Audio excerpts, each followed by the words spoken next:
কাকিমাকে আমি অনেক কিছু করতে দেখেছি, আজ আরো নতুন একটা কিছু দেখতে পেলাম। এবার জল দিয়ে দেখুন কিভাবে করছে আমাদের গাঙ্গুলি টাকে করে।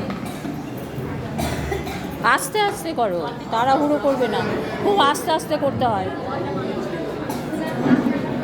মাথায় উঠে গেলে কিন্তু। এর উপকারিতাটা আপনারা একটু শুনে নিন। আস্তে আস্তে এই যে জল নীতি করছে, জল নীতির উপকারিতা রয়েছে।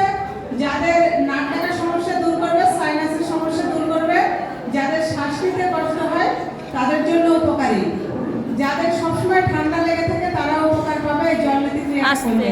যাদের নাক বন্ধ হয়ে থাকে তারাও উপকার পাবে। যাদের এই নাক সংক্রান্ত সমস্যা রয়েছে বা শ্বাসজনিত কোনো সমস্যা রয়েছে, অবশ্যই এই জল নীতি ক্রিয়াটা, এই সূত্র নীতি বা জল নীতি